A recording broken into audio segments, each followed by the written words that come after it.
राधा करावचित पल्लव वल्लरी के राधा पदांक विलसन मधुर स्थली के राधा यशो मुखरमत खगावली के राधा विहार विपिने रमतां मनो में प्रेमानंदोत्पुलकितगात्रौ विद्युद्धाराधर समकान्तिः श्रीराधा कृष्णौ मनसि दधानं वन्देऽहं श्रीहितहरिवंशं वन्देऽहं श्रीहितहरिवंशम्। राधा राधा राधा राधा राधा राधा राधा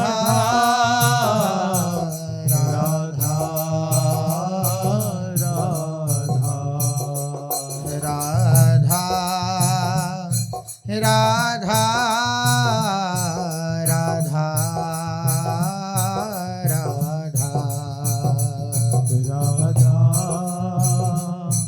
राधा राधा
श्री राधा वल्लभ लाल की, महाप्रभु श्री हरिवंश चंद्रजू महाराज की, श्री सद्गुरुदेव भगवान की जय।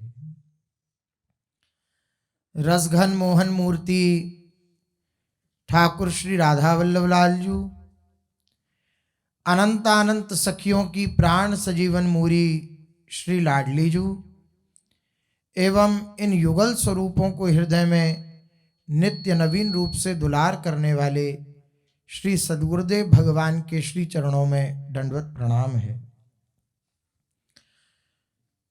प्रसंग चल रहा है, भगवान अपने अनन्य प्रेमी भक्तों के लक्षणों का वर्णन अपने ही श्री मुख से कर रहे हैं कि कैसे मेरे भक्त होते हैं और उनकी स्थिति कैसी होती है, क्या सामर्थ्य होती है भक्तों की। ये या तो भक्त जान सकते हैं या भगवान जान सकते हैं। और अगर विचार करके देखा जाए तो भक्तों की आंतरिक स्थिति को, भक्तों की सामर्थ्य को, भक्तों के समर्पित चित्त रखने वाले आश्रित जन और भगवान ये अच्छी तरह जानते हैं, क्योंकि भक्त निरहंकारी होता है। कोई भी लक्षण वो अपने अंदर देखता ही नहीं। किसी प्रकार का कोई लक्षण, कोई गुण मेरे अंदर है, ऐसी भावना उसके अंदर होती नहीं। तृणाद अपि सुनीचे न, तृण से भी छोटा, ऐसा उसकी स्थिति है आंतरिक। तरोरेव सहिष्णु नामानि नाम मान देना कीर्तनीय सदा हरि। वे भगवान नाम का रटन कर रहा है, भगवान नाम का जप कर रहा है, कीर्तन कर रहा है, भगवान के आश्रित है, तो भगवान उसके गुणों का उसे अनुभव नहीं होने देते। क्योंकि अगर गुणों का भान हो आया तो कहीं ना कहीं ये बात ना आ जाए इसके हृदय में कि देखो मैं कितना गुणवान हूं। तो प्रायः जैसे माँ अपने बालक का खूब अच्छा श्रृंगार करके और काली बिंदी धर देती है, एक काली बिंदी लगा देती है कि किसी को इसको देख करके ये अगर दुलार भाव आवे तो इसको नजर न लगे। तो भगवान ऐसा कोई ना कोई ऐसा काली बिंदी छोड़ देते हैं कि भक्त के जो अनंत गुण होते हैं उसमें किसी की नजर न लग पाए। इसलिए भक्त को स्वयं को तो भान नहीं होता कि वो कितना सामर्थ्यवान है। हाँ, अगर उसको सामर्थ्य का भान हो रहा है तो वो भगवान की सामर्थ्य का स्मरण करके हो रहा है, अपनी सामर्थ्य का स्मरण करके नहीं हो रहा। मैं इतना गुणवान हूं, मैं अब देखिए श्री हनुमान जी के समान इस त्रिभुवन में कौन भक्त हो सकता है। श्री भगवान शंकर के ही अंश हैं श्री हनुमान जी महाराज, और भगवान शंकर वैष्णवानाम यथा शंभो, वैष्णवों में अग्रगणी श्री शंकर भगवान और उन्हीं के अंश श्री हनुमान जी।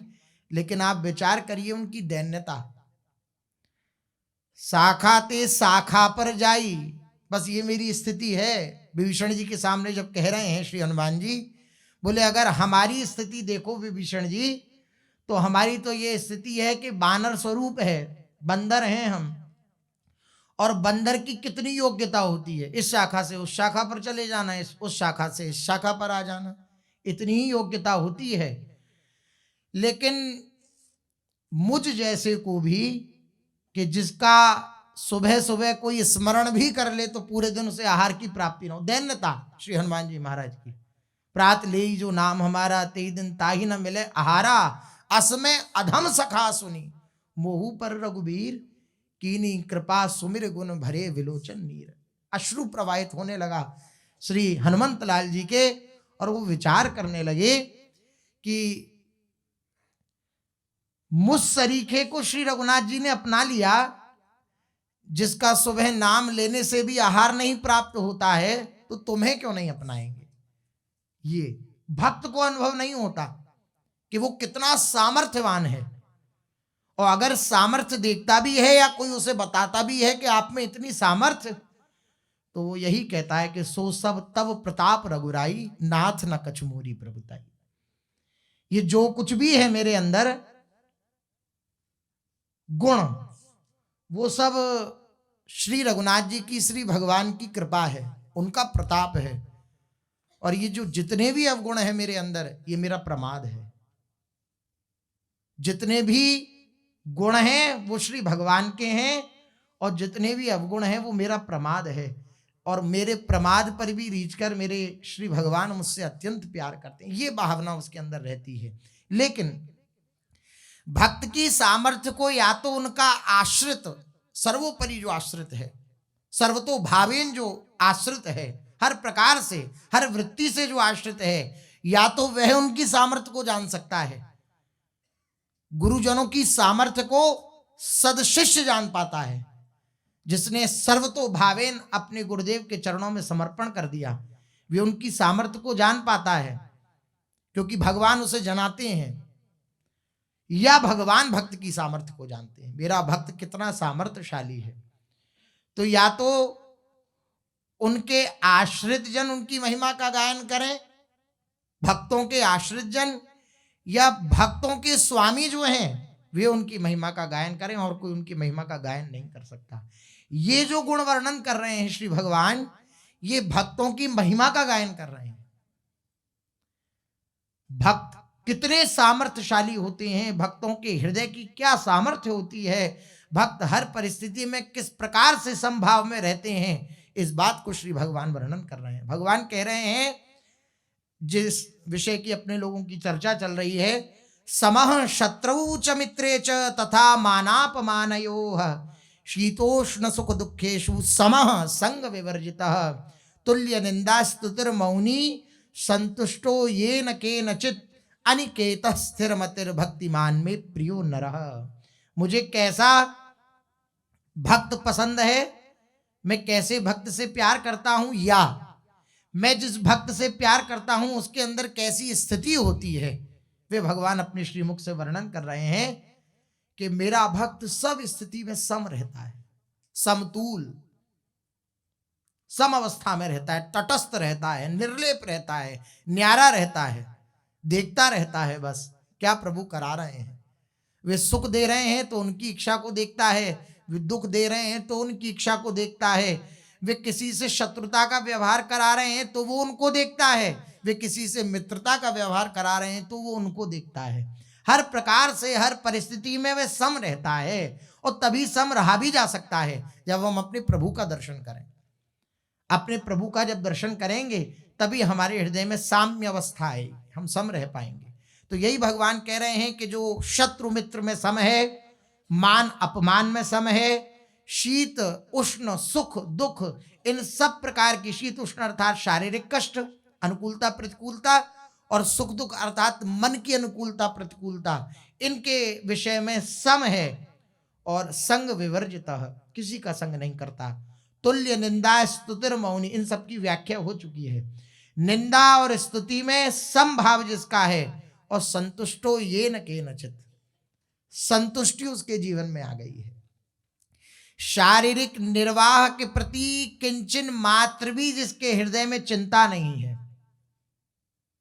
वह संतुष्टो येन केनचित्, जिस प्रकार की जो परिस्थिति जीवन में आ जाए उसको जो स्वीकार कर लेता है वही संतुष्ट है, वही संतुष्ट है। और अब भगवान जो अगली बात कह रहे हैं वे बड़ी अद्भुत बात है। भगवान कह रहे हैं मेरा भक्त अनिकेत होता है, उसका घर नहीं होता, या वो किसी घर को अपना नहीं मानता, तो उसका तो निवास स्थान नहीं होता। अनिकेत, जिसका निकेत ना हो, निकेत ना देखा होगा ना, लिखा होता है बोर्डों पे अमुक निकेतन ऐसे लिखा होता है, तो निकेत माने घर भवन। तो अनिकेत होता है भक्त, तो क्या वह निकेत में नहीं रहता? नहीं रहता है, लेकिन उसकी आसक्ति नहीं होती। ये भक्त का सामर्थ्य है, ये भक्त की हृदय की स्थिति है। हम लोग एक छोटी सी भी ईंट के प्रति आसक्ति रख लेते हैं, और भक्त बड़े बड़े महल अट्टालिकाओं के प्रति भी आसक्ति धारण नहीं करता। हम छोटी सी वस्तु के प्रति आकर्षण हृदय में धारण कर लेते हैं। भक्त को बड़ी से बड़ी लौकिक वस्तु प्राप्त हो जाए, उस वस्तु के प्रति किंचन मात्र भी उसके हृदय में आसक्ति का उदय नहीं होता। ये भक्त की सामर्थ्य है। तो भगवान जो कह रहे हैं मेरा भक्त अनिकेत होता है, उसका भाव यही है। ऐसा नहीं कि वो घर में नहीं रहता, ऐसा नहीं वो निकेतन में नहीं रहता, रहता है, लेकिन वो उसे अपना नहीं मानता। अपने तो अपने घर में ही रहते हैं। श्री वृंदावन जिन्हें प्राप्त हो गया वो अपने घर में रहते हैं, और ये ऐसा घर नहीं है जिससे आसक्ति न की जाए, ये ऐसा घर है जिससे आसक्ति करनी है, इससे तो आसक्ति करनी है। वृंदावन मेरे घर की बात। श्री व्यास जी महाराज एक पद में लिख रहे हैं, वे कह रहे हैं वृंदावन क्या है? बोले वृंदावन जो है वो मेरे घर की बात है। ये भावना जब आ जाए तब ये लक्षण हृदय में धारण नहीं करता भक्त। वृंदावन ये मेरा घर है, वृंदावन के जन ये मेरे परिवार के जन हैं। आए मिले परिवार आपने, हरिहस कंठ लगायो, भाग बढ़ो वृंदावन पायो। वृंदावन जिसको प्राप्त हो गया है तो बस बात बन गई। वृंदावन पाए लियो, अब पाए वो कहा रहे हो। श्री राधा प्यारी ध्याय ली, अब ध्याय वो कहा रहे हो। श्री लाडली जी को प्राप्त कर लिया, श्री वृंदावन को प्राप्त कर लिया, कुछ पाना शेष नहीं रह गया। और यहां ऐसा नहीं कि वृंदावन वास प्राप्त करके हम अनासक्त रहें, नहीं, हम आसक्त रहें, वृंदावन के प्रति आसक्त रहें। वृंदावन ये हमारा जीवन है, मेरा घर है। श्री हरिराम व्यास जी कह रहे हैं कि मेरे को जब से वृंदावन की प्राप्ति हुई है मैं विश्राम को प्राप्त हो गया हूं, मुझे आनंद प्राप्त हो गया है। व्यास बसेरो कुंज में बंशी वट की छां, हरि भगतन को आसरो, राधावर की बाह। हरि भगतन को आसरो, राधावर की बाह।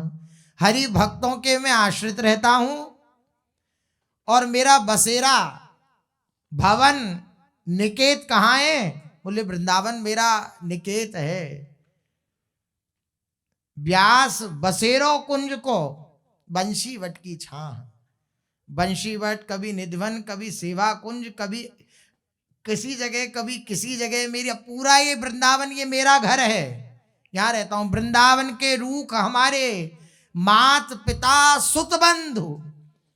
बोले घर में तो माता पिता सब होते हैं, घर गृहस्थी में सब जन होते, तो आपके माता पिता कौन है आपके घर में? बोलिए वृंदावन के रूख जो हैं, ये वृंदावन की लता पताएं जो हैं, यही मेरी माता और यही मेरे पिता हैं। वृंदावन के रूख हमारे मात पिता सुत बंधु। तिनहि पीठ दे अनत डीठ करी, सो अंधन में अंधु। इनकी तरफ पीठ करके और अन्यत्र कोई अपनी दृष्टि को लगावे वो अंधा है, उसे कहीं दिखेगा ही नहीं, क्योंकि उसका घर कहीं है ही नहीं। वृंदावन निज घर है, वृंदावन निज घर है। इसलिए व्यास जी कह रहे हैं वृंदावन मेरे घर की बात, मेरे घर की बात। बड़ा आनंद होता है कभी जैसे वृंदावन से कहीं अन्यत्र दर्शन करने बरसाना आदि जाए, या कहीं किसी सेवा उत्सव के लिए जामे, तो जब वृंदावन वापस लौटना होता है तो आनंद होता है हृदय में। किस बात का? कि एक समय ऐसा था जब छोड़कर जाना पड़ता था कि अब जाना पड़ेगा, लेकिन अब कितना उत्साह है कि कहीं भी जाएं तो आना कहाँ है वापस लौटकर? वृंदावन में। लौटकर आना कहाँ है? वृंदावन में। ये मेरे घर की बात, ये मेरे घर की बात है, मेरा घर हो गया वृंदावन। ये बड़ी कृपा की बात है। श्री लाडली जी ने कृपा करी, सारी बात सुधार दी। कृपा करी श्री कुंज बिहारिण अरु श्री कुंज बिहारी, राख्यो अपने वृंदावन में जीठा रूप उजारी। अपने वृंदावन में हमें जगह दे दी, अपने वृंदावन में हमें रख लिया। बड़ी कृपा श्री लाडली जी की। श्री वृंदावन को प्राप्त कर लिया, सब कुछ प्राप्त कर लिया। श्री सदगुरुदेव भगवान कहते हैं कि कभी इस बात में, कभी इस विचार में आनंदित होते हो क्या? कभी दिन भर में कभी विचार आता है कि मैं वृंदावन वासी हूं? कितनी कृपा श्री जी की। मेरे को वृंदावन में अपने निज महल में श्री लाडली जी ने जगह दे दी। मुझे अपने श्री चरणों में रख लिया, इस बात से उत्साहित रहो, इस बात से आनंदित रहो, हम वृंदावन वासी हैं। श्री व्यास जी महाराज का हृदय की आनंदमयी स्थिति देखिए, वो कह रहे हैं वृंदावन मेरे घर की बात। कैसी ठसक है इस बात में। जैसे किसी को खूब बड़ा बंगला मिल जाए तो सबको दिखाता डोलता है कि देखो ये मेरा घर है, तो उसके हृदय में एक फूलन होती है, लेकिन उसकी फूलन किसी ना किसी दिन शांत हो जाएगी, क्योंकि एक ना एक दिन छोड़कर जाना पड़ेगा उसे अपने घर को। कितना भी बड़ी अट्टालिका बनवा ले, लेकिन एक ना एक दिन धूल धूसरित होना पड़ेगा, जानेगा भी नहीं कोई कि ये अमुक का घर था, ऐसी स्थिति आ जाएगी। लेकिन यहां से तो कहीं जाना ही नहीं है, इसको तो कभी छोड़ना ही नहीं है। सदा वृंदावन सबको आदि, सदा रहने वाला श्री वृंदावन है, और हमें भी सदा वृंदावन में ही रहना है। जीते जी वृंदावन में रहना है और मरने के बाद भी वृंदावन में रहना है। कैसी कृपा लाडली जी होगी। तो ये सच्चा निकेतन है, ये सच्चा घर है। श्री व्यास जी कह रहे हैं श्री वृंदावन मेरे घर की बात, जाहि पीठ दे दीठ करो कित। अब अपने घर की तरफ पीठ करके मैं किधर दृष्टि डालूं, किधर देखूं, किसकी तरफ देखूं। अपने घर को छोड़कर क्या कहीं शांति मिलती है? आप किसी व्यवहार के कार्य के लिए जामे अपने घर को छोड़कर, तो वापस जब घर पे आते हैं तो एक बहुत सुकून मिलता है, एक शांति मिलती है, एक विश्राम स्थिति चित्त को आती है।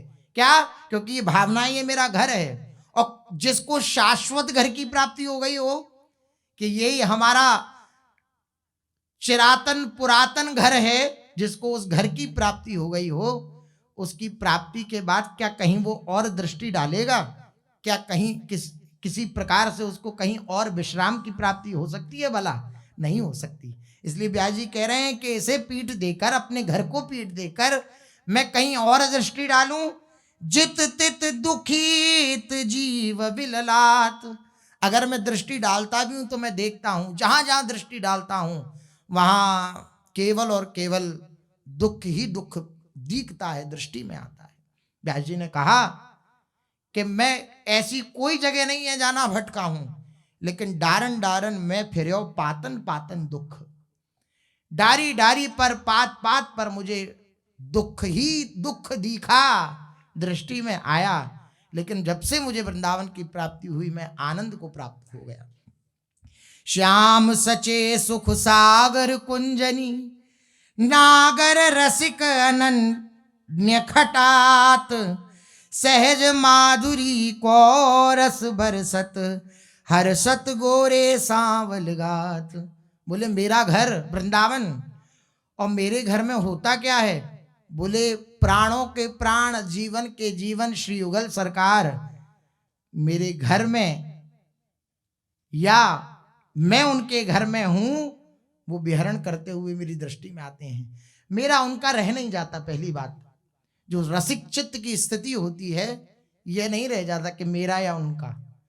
जो लाडली जू का है वो मेरा है, जो मेरा है वो लाडली जू का है। प्रेम गली अति सांकरी तामे द्वै न समाए। जब मैं था तब हरि नहीं, और अब हरि है मैं ना आए, ऐसी स्थिति होती है। श्री युगल सरकार विहरण करते हैं और मैं उनका दर्शन करता हूं। विविध प्रकार की केली कुंजों में लीलाएं करते हैं और मैं उनका अवलोकन करता हूं। मैं उन लीलाओं में सहयोग प्रदान करता हूं। ये मेरा जीवन है। वृंदावन मेरे घर की बात। सुख मुख चंद सुधारस सुनि सुनि श्रवणनी, आनंद सृष्टि अघात। नाद विनोद रास रस माते, को नरंग नियंग समात। विवि अरविंद द्रवत मकरंद ही। ये विवि कौन है? ये युगल सरकार कौन है? बोले कमल के समान है। ये कमल के समान है। नील कमल और पीत कमल, ऐसे दिव्य ये विवि सरकार हैं, श्री युगल सरकार हैं। विवि अरविंद द्रवत मकरंद ही वर्षंतमेव सहजाद्भुत सौख्य धारा। ये वर्षा करते रहते हैं, सौख्य की धारा की वर्षा करते रहते हैं। विवि अरविंद द्रवत मकरंदई, जैसे कमल से मकरंद झरता रहता है, इस प्रकार से ये युगल सरकार कमल के समान वृंदावन में मकरंद की वर्षा करते रहते हैं। पियई जीवावही दल पत्र चुचात, या रस बिनु फीके सब साधन, जो दूल्हा बिनु व्यास बरात। व्यास जी कह रहे हैं खूब बड़ी बारात निकली हो और बारात में दूल्हा ही ना हो तो कैसी बारात। खूब बड़ी बारात निकली, खूब हाथी घोड़ा विराजमान है, खूब सुंदर रथ, लेकिन दूल्हा ही गायब, तो क्या बारात होगी वो। व्यास जी कह रहे हैं सब साधन बहुत अच्छे अच्छे हैं, सब साधन खूब ढंग से किए जाते हैं, लेकिन अपने घर के प्रति आसक्ति नहीं है। तो ऐसा ही है मानो बिना दूल्हा की बारात। या रस बिनु, वृंदावन रस के बिना, फीके सब साधन, सारे साधन फीके हैं, ये वृंदावन ही समस्त साधनों में रस डालता है। या रस बिनु फीके सब साधन, ज्यों दूल्हा बिनु व्यास बरात। वृंदावन मेरे घर की बात, वृंदावन मेरे घर की बात है, मेरे को वृंदावन प्राप्त हुआ। भाग बड़ो वृंदावन पायो, भाग बड़ो वृंदावन पायो। जारज को सुर नर मुनि वांछित, विधि शंकर सिर नायो। भाग बड़ो वृंदावन पायो। कैसा वृंदावन है, बोले जिसकी रज को प्राप्त करने के लिए भी बड़े बड़े भगवत कोटि के महापुरुष लालायित रहते हैं कि हमें वृंदावन की रज प्राप्त हो जाए। वो वृंदावन हमें मिल गया, हमारे जैसा भाग्य किसी का हो सकता है क्या। भाग बड़ो, भाग्य बड़ा था नहीं, वृंदावन पायो तो भाग बड़ो, वृंदावन की प्राप्ति हो गई तो भाग्य बड़ा हो गया। भाग बड़ो वृंदावन पायो, बहुतक जुग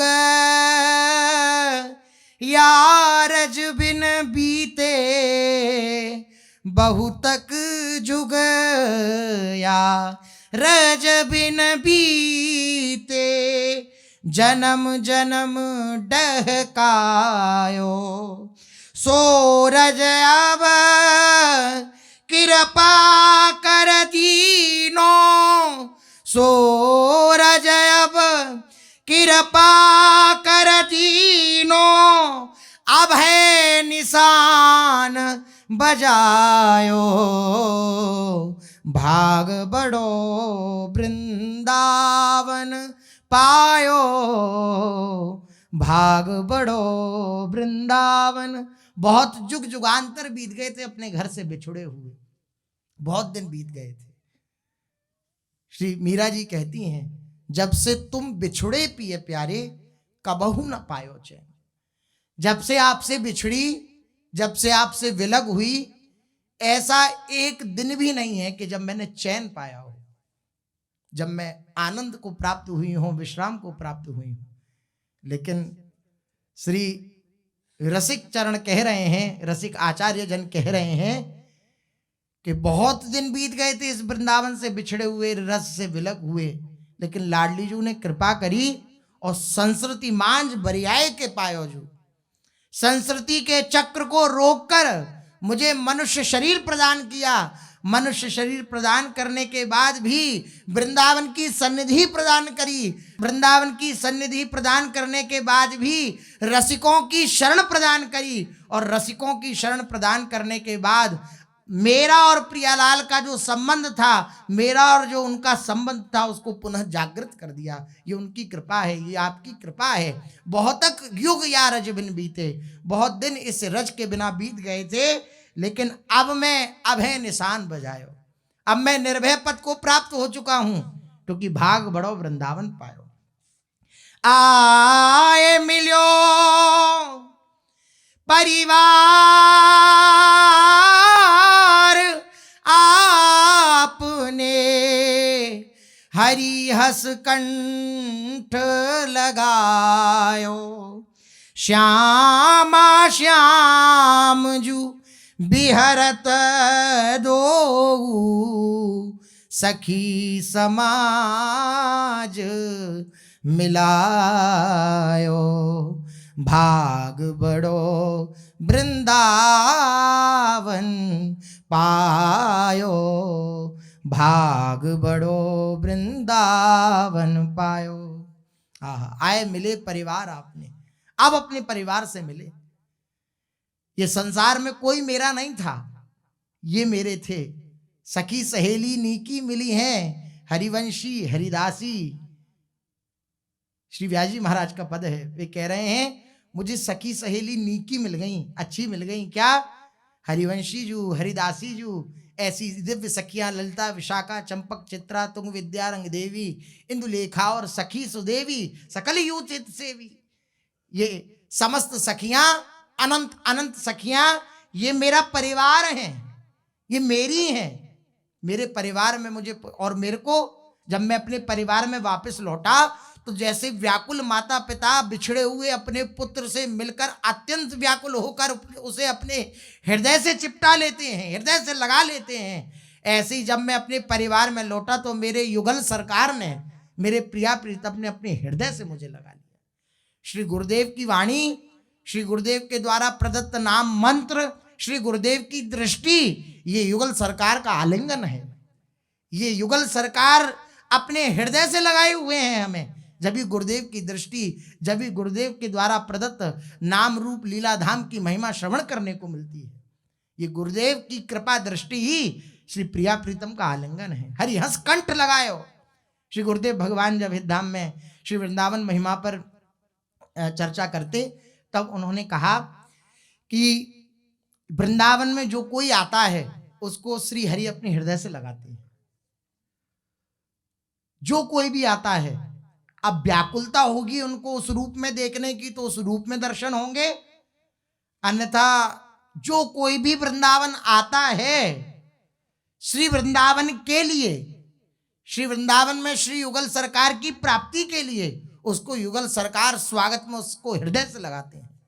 और ये जो वृंदावन का वास किए होंगे उसको कहीं ना कहीं व्यक्त अव्यक्त रूप से अनुभव हुआ ही होगा कि श्री युगल सरकार आए और उन्होंने हृदय से लगाया। मैं पहचान नहीं पाया, लेकिन जिन्होंने लगाया वो न पहले दिखे ना उसके बाद कभी दिखे, ऐसा उपासक जनों को अनुभव होता है। तो ऐसी बात हुई क्या कि बहुत दिन मेरे को इस रज के बिना बीत गए थे। अब वृंदावन ने कृपा करी, मुझे श्रीधाम का वास प्रदान किया, अपने अंदर रहने का सुअवसर प्राप्त कराया। और बहुत दिनों से बिछड़ा हुआ जब मैं अपने परिवार से मिला तो मुझे हरिहस कंठ लगाया। हाँ, हरी राधा श्री प्रियालाल ने मुझे हृदय से लगाया। श्यामा श्याम जू बिहरत दो, सखी समाज मिलायो। जहां श्यामा श्याम नित्य विहरण करते रहते हैं और जहां निरंतर सखी समाज विराजमान रहता है, बसत निरंतर चैन सो। श्री दुर्दास जी कह रहे हैं कि यहाँ के खग मृग पशु पक्षी सहचरियां सब विराजमान हैं श्री वृंदावन में। और कैसे रहती हैं? बोले बसत निरंतर चैन सो, चैन से रहती हैं। श्री प्रियालाल की शरणागति स्वीकार करो, ये तुम्हें चैन प्रदान करेंगे। बसत निरंतर चैन सो, श्री दुर्दास जी ने वर्णन किया है कि यहाँ के खग मृग पशु पक्षी सब चैन से निवास करते हैं, चैन से विराजमान हैं। श्री प्रियालाल की उस रूप माधुरी का पान करते हुए और आनंदित बने रहते हैं, उल्लासित बने रहते हैं, उल्लसित बने रहते हैं। शोक संताप करो मति कोई, ये दाव भलो बने आयो। श्री रसिक बिहारी की गति पाई, धन धन लोक कहायो। भाग बड़ो वृंदावन पायो। मैंने वृंदावन की प्राप्ति कर ली, श्री वृंदावन को प्राप्त कर लिया बस सब कुछ प्राप्त कर लिया। श्री रसिक बिहारी की गति पाई, मेरी गति कौन हो गए? श्री युगल सरकार हो गए। जीवन मरणे गति आर नाही मोर,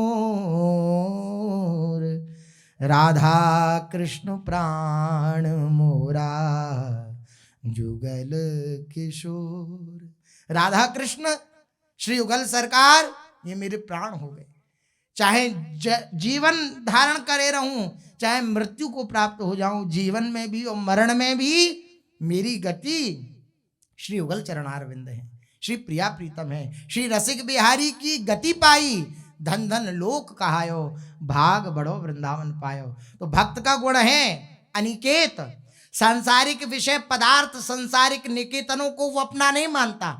संसार के जितने भी घर आदि है उनको वो अपना हृदय से स्वीकार नहीं करता। हृदय के चित्त की वृत्ति, हृदय की जो झुकाव है वो केवल और केवल युगल चरणारविंद में भक्त का रहता है। यही बात कह रहे हैं, मेरा भक्त जो होता है वो अनिकेत होता है, अर्थात मेरे सिवा, मेरे चरणों के सिवा उसका और कोई निवास स्थान नहीं होता। श्री भगवान कह रहे हैं कि मेरे चरणारविंदों के सिवा मेरे भक्त का और कोई निवास स्थान नहीं होता। श्री राधा जुग चरण निवास, जस वर्णो हरिवंश विलास, श्री हरिवंश ही गाई हूं। श्री राधा जुग चरण निवास, श्री राधा रानी के, श्री लाडली जू के युगल चरणार विंदों में ही जिसका निवास है, ऐसा वह भक्त होता है। अनिकेत, जिसका कोई निकेत अर्थात वास स्थान नहीं है, वही अनिकेत है। चाहे गृहस्थ हो या साधु सन्यासी, जिनकी अपने रहने के स्थान में ममता आसक्ति नहीं है, वे सभी अनिकेत हैं। चाहे हम गृहस्थ में हों और चाहे हम सन्यासी वेश में हों, विरक्त वेश में हों, हम जहाँ रहते हैं उसमें आसक्ति का भाव ना हो, आसक्ति ना हो, वही अनिकेत है। हम रहें लेकिन आसक्ति से युक्त रहकर रहें तो वही बंधन का कारण हो जाएगा, और हम रहें लेकिन आसक्ति ना रखें हृदय में तो वही मोक्ष का कारण हो जाएगा। वे बंधन डालने वाला नहीं होगा। आसक्ति ही मुख्य है, आसक्ति ही मुख्य है। श्री सद्गुरुदेव भगवान एकांतिक में कह रहे थे कि आसक्त चित्त अगर हो तो एक लंगोटी अचला में भी हो सकता है, और आसक्त चित्त ना हो तो अम्बरीश जी चक्रवर्ती सम्राट हैं। लेकिन अनिकेत, वे किसी को अपना नहीं मानते हैं। उनका मन किसी भी वृत्ति के प्रति, किसी भी वस्तु व्यक्ति स्थान के प्रति नहीं लगा है। उनका मन कहाँ लगा है? सवै मनः कृष्ण पदार विंदयो, श्री कृष्ण के चरणार विंदों में उनका मन लगा हुआ है। उनकी आसक्ति श्री युगल चरणार विंदों में, श्री कृष्ण चरणार विंदों में लगी हुई है, इसलिए वो अनिकेत हैं। और अगर छोटी से छोटी वस्तु प्राप्त करके भी एक अचला लंगोटी के प्रति भी आसक्ति हो सकती है, उधर आसक्ति हो गई तो अनिकेत भाव नहीं आया। नहीं, अनिकेत जिसकी किसी प्रकार की कहीं भी कोई आसक्ति नहीं है, ये बात कह रहे हैं। स्थान में जहां वह रहता है वहां ममता आसक्ति नहीं है, तो वे सभी अनिकेत हैं, चाहे गृहस्थ हों चाहे विरक्त हों। भक्त का रहने का स्थान में और शरीर, अब रहने का स्थान एक बाहर भी होता है और रहने का स्थान ये भी है शरीर, दोनों के प्रति उसकी आसक्ति नहीं होती। भक्त का रहने के स्थान में और शरीर, स्थूल सूक्ष्म और कारण शरीर में लेश मात्र भी अपनापन नहीं होता, आसक्ति नहीं होती। इसलिए भक्त को श्री भगवान अनिकेत कह रहे हैं। मेरा भक्त जो होता है वे अनिकेत होता है। अब अगली बात जो श्री भगवान कह रहे हैं, बोला मेरा भक्त कैसा होता है? स्थिरमति ही। अब इसकी चर्चा आगे चलते हैं। महाप्रभु श्री चैतन्य देव जी का चरित्र अपने लोग कथन श्रवण कर रहे हैं, जिसमें अपने लोगों ने श्रवण किया कि श्री महाप्रभु जी विराजमान हैं श्री जगन्नाथपुरी में, और बहुत से भक्त, गौर भक्त वृंद श्री महाप्रभु जी से मिलने के लिए नवद्वीप से चल पड़े हैं कि हम महाप्रभु जी के दर्शन करेंगे। लेकिन महाप्रभु जी जगन्नाथपुरी छोड़कर चले गए। क्यों चले गए? स्नान यात्रा हुई श्री जगन्नाथ जी की। अब स्नान यात्रा के बाद 15 दिन के लिए कपाट बंद हो जाते हैं। अब कपाट बंद हुए तो श्री महाप्रभु जी को व्याकुलता सताने लगी, विरह सताने लगा। इतने विरह की स्थिति हो गई कि श्री महाप्रभु जी का जगन्नाथपुरी में रुकना भारी हो गया। इसलिए श्री महाप्रभु जी अलारनाथ चले गए। अलालनाथ, उस बीच में अलालनाथ के दर्शन का ही महात्म्य है। इन 15 दिनों में जगन्नाथ जी के दर्शन तो प्राप्त नहीं होते, अलालनाथ के ही दर्शन सब भक्तजन करने जाते हैं। तो अलालनाथ में श्री महाप्रभु जी गए और जाकर के दंडवत प्रणाम किया। उस दंडवत प्रणाम के कारण, विरह ताप के कारण भूमि पिघल गई। आज भी दर्शन होता है वहां पर, जो शिला है उसका आज भी दर्शन होता है, जो पिघल गई थी। श्री महाप्रभु जी निवास अलालनाथ में करने लगे। अब भक्तों को पता लगा कि श्री महाप्रभु जी तो जगन्नाथपुरी छोड़कर चले गए, तो अत्यंत व्याकुल हुए। इतने में ही नित्यानंद आदि महापुरुषों को सबको ज्ञात हुआ कि गौर भक्त वृंद नवद्वीप से लगभग 200 भक्त श्री महाप्रभु जी के दर्शनार्थ पधार रहे हैं। तो सबके हृदय में आनंद हुआ। क्यों हुआ? कि अब हम महाप्रभु जी को मना सकेंगे। नवद्वीप से भक्तजन आ रहे हैं तो श्री महाप्रभु जी मान जाएंगे और वो पुनः जगन्नाथपुरी आ जाएंगे। तो सब नित्यानंद महाप्रभु आदि सब जन जाकर श्री महाप्रभु जी से प्रार्थना करने लगे। महाप्रभु जी गौड़ देश से भी बहुत से भक्त केवल आपके ही दर्शन के लिए, आपके दर्शन के निमित्त आ रहे हैं। यदि आपके दर्शन प्राप्त वे न कर सकेंगे तो उन्हें बड़ा कष्ट होगा, उन्हें पीड़ा होगी, अपार दुख होगा। इसलिए उन भक्तों पर कृपा करने के लिए तो आप कम से कम चलें। महाप्रभु ने भक्तों की इस विनय को स्वीकार कर लिया। मुस्कुराए श्री महाप्रभु जी। गौड़ीय भक्तों के आगमन संवाद से अत्यधिक प्रसन्नता हुई श्री महाप्रभु जी को, और वे उसी समय भक्तों के साथ पुरी लौट आए, जगन्नाथपुरी। महाप्रभु पुरी लौट आए हैं। संवाद को सुनाने के निमित्त सार्वभौम भट्टाचार्य महाराज प्रताप रुद्रदेव जी के समीप गए। उसी समय पुरुषोत्तमाचार्य जी महाराज के समीप पहुंच गए। आचार्य ने कहा, महाराज गौड़ देश के लगभग 200 गौर भक्त पुरी आए हुए हैं, उनके ठहरने की और महाप्रसाद की व्यवस्था करनी चाहिए, क्योंकि वे सबके सब महाप्रभु के चरणों में अत्यधिक अनुराग रखते हैं और हमारे अतिथि भी हैं, तो हमें उनका स्वागत सत्कार करना चाहिए, रहने की व्यवस्था करनी चाहिए। प्रताप रुद्र जी के सामने उन्होंने कहा, पुरुषोत्तमाचार्य जी ने। तो प्रताप रुद्र महाराज ने प्रसन्नता प्रकट करते हुए कहा कि इसमें पूछने की क्या बात है, आप स्वयं ही सबका प्रबंध कर दें। मंदिर के प्रबंधक को मेरे पास बुलाइए, मैं उनसे सबके महाप्रसाद की व्यवस्था, मंदिर से ही श्री जगन्नाथ जी को खूब भोग पधराया जाता है, बड़े बड़े मटकाओं में, और जगह जैसे भोग हो तो कटोरियों में लेके जाया जाता है।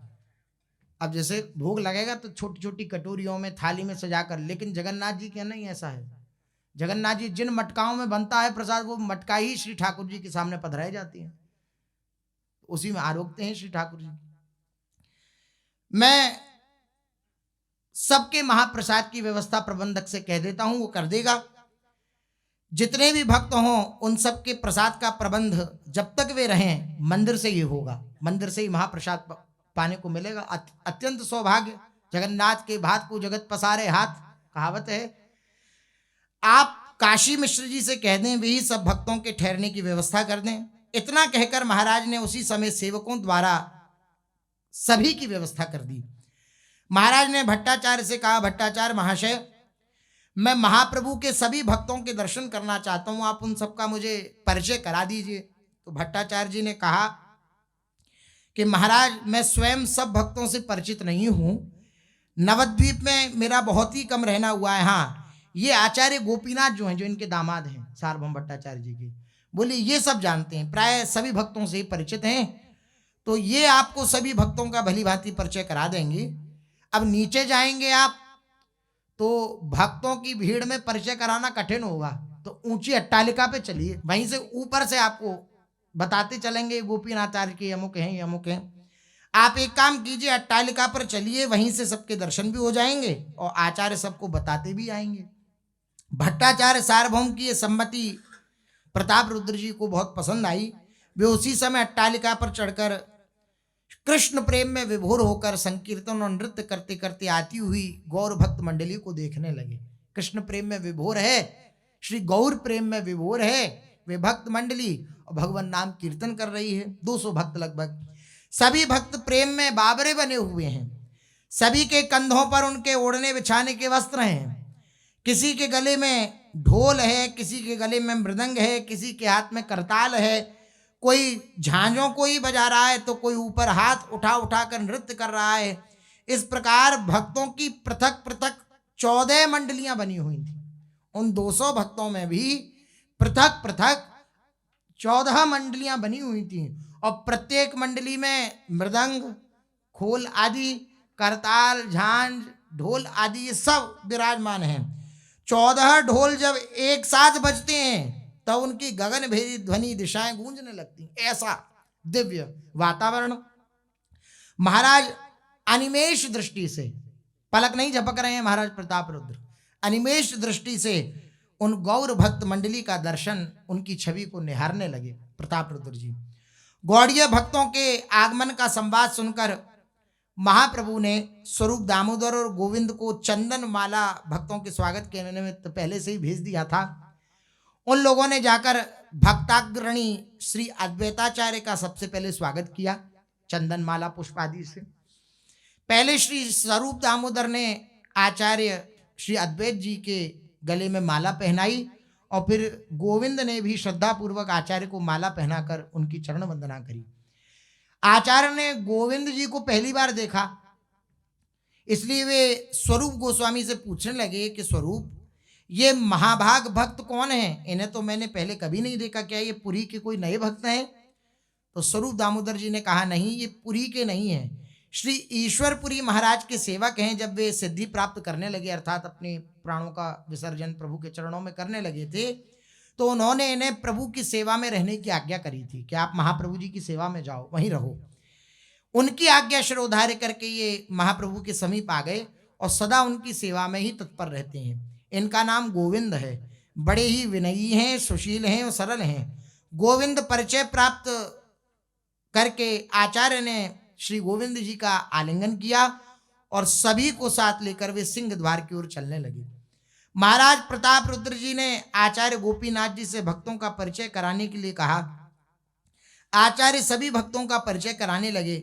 वे अंगुली के संकेत से बताने लगे कि जिन्होंने इन तेजस्वी वृद्ध भक्तों को माला पहनाई है, ये महाप्रभु के दूसरे स्वरूप श्री स्वरूप दामोदर गोस्वामी हैं। जिनने माला पहनाई ये महाप्रभु जी के ही दूसरे स्वरूप श्री स्वरूप दामोदर गोस्वामी हैं। इनके साथ ये महाप्रभु के सेवक गोविंद हैं। ये आगे आगे जो उत्साह के साथ नृत्य कर रहे हैं, ये परम भागवत श्री अद्वैताचार्य जी हैं। इनके पीछे जो ये 4 गौरवर्ण के सुंदर से पंडित हैं, वे श्रीवास, वक्रेश्वर, विद्यानिधि और गदाधर हैं। ये चंद्रशेखर आचार्य हैं। महाप्रभु के पूर्वाश्रम के ये मौसा हैं चंद्रशेखर जी। महाप्रभु के चरणों में इनका दृढ़ अनुराग है। ये शिवानंद हैं, ये वासुदेव दत्त हैं, ये राघव हैं, ये नंदन हैं, ये श्रीमान हैं, श्री श्रीकांत पंडित हैं। इस प्रकार से सबके प्रति भावना व्यक्त करते हुए गोपीनाथाचार्य श्री प्रताप रुद्र जी को सबका परिचय करा रहे हैं। इस प्रकार एक एक करके आचार्य सभी भक्तों का परिचय कराने लगे। भक्तों का परिचय पाकर महाराज को भी बड़ी प्रसन्नता हुई। उसी समय उन्होंने देखा गौड़ीय भक्त श्री मंदिर की ओर न जाकर प्रभु के वास स्थान की ओर जा रहे हैं, और भवानंद के पुत्र वाणीनाथ बहुत सा प्रसाद लिए हुए जल्दी जल्दी भक्तों से पहले प्रभु के पास पहुंचने का प्रयत्न कर रहे हैं कि पहले मैं पहुंच जाऊं भक्तों से, तो मैं प्रसाद की सब व्यवस्था करूं।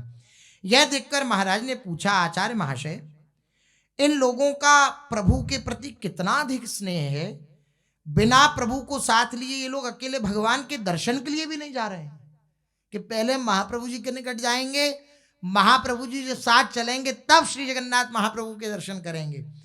ये वाणीनाथ इतना प्रसाद क्यों लिए जा रहे हैं? आचार्य ने कहा, महाप्रभु प्रसाद द्वारा स्वयं इनका सबका स्वागत करेंगे, सबको प्रसाद देंगे, इसलिए वाणीनाथ जी प्रसाद पहले लेके जा रहे हैं। महाराज ने कहा कि तीर्थ में आकर सबसे प्रथम क्षौर उपवास का विधान है, क्या उसे ये लोग ना करेंगे? आचार्य ने कहा, करेंगे, क्यों नहीं करेंगे, किंतु प्रभु के प्रेम के कारण उनका सबसे पहले क्षौर ही हो तब प्रसाद पावे, ऐसा आग्रह नहीं है। उनके हृदय में भावना है कि हमें महाप्रभु जी का दर्शन हो, और महाप्रभु जी जो प्रदान करेंगे वो उनके लिए सर्वोपरि है। ये प्रेम धर्म है। महाप्रभु के हाथ के प्रसाद से ये लोग अपना उपवास भंग नहीं समझते कि हमारा उपवास भंग हो जाएगा, श्री महाप्रभु जी प्रसाद देंगे, तो ऐसा नहीं समझते हैं। महाराज ने कहा, आप ठीक कहते हैं, प्रेम में नेम नहीं होता। इतना कहकर महाराज अट्टालिका से नीचे उतर आए और मंदिर के प्रबंधक से बहुत सा प्रसाद जल्दी से प्रभु के पास और पहुंचाने के लिए कहा। उन लोगों ने श्री महाप्रभु जी के द्वारा प्रदत्त महाप्रसाद को ग्रहण किया। सब प्रबंध हो चुका है। महाराज की आज्ञा पाते ही सब प्रसाद पहुंचा भी दिया गया है। महाप्रभु अपने भक्तों से मिलने के लिए व्याकुल हो रहे हैं। हृदय में व्याकुलता है श्री महाप्रभु जी के भी कि मैं भी अपने भक्तों का दर्शन करूं। आज 2 वर्ष के पश्चात वे अपने सभी प्राणों से भी प्यारे भक्तों से पुनः मिलेंगे। इस बात का स्मरण आते ही महाप्रभु प्रेम सागर में डुबकियां लगाने लगते। इतने में ही उनके कानों में संकीर्तन की सुमधुर ध्वनि सुनाई पड़ी। उस नवद्वीपी ध्वनि को सुनते ही, नवद्वीप में जो गायन शैली है एक अलग शैली है, उस शैली के साथ जब गायन होता है तो एक अलग प्रभावित करती है चित्त को। तो श्री महाप्रभु जी ने भी जब वे ध्वनि सुनी, नवद्वीपी ध्वनि, तो वह भी अत्यंत आकर्षित हुए श्री महाप्रभु जी। महाप्रभु को श्रीवास पंडित के घर की एक एक करके सभी बातें स्मरण होने लगी। श्रीवास पंडित के घर में जैसा कीर्तन होता था वो सब बात स्मरण होने लगी श्री महाप्रभु जी को। महाप्रभु के हृदय में उस समय भांति भांति के विचार उठ रहे थे। उसी समय उन्हें सामने से आते हुए अद्वैताचार्य जी दिखाई दिए। महाप्रभु ने अपने परिकर के सहित आगे बढ़कर भक्तों का स्वागत किया। आचार्य ने, अद्वैताचार्य जी ने महाप्रभु के चरणों में प्रणाम किया। महाप्रभु ने उनका गाढ़ा आलिंगन किया और बड़े ही प्रेम से अश्रु विमोचन करते हुए वे अद्वैताचार्य जी से लिपट गए। उस समय उन दोनों के सम्मिलन सुख का उनके सिवा दूसरा अनुभव ही कौन कर सकता है। इसके अनंतर श्रीवास, मुकुंदत्त, वासुदेव तथा अन्य सभी भक्तों ने महाप्रभु के चरणों में प्रणाम किया।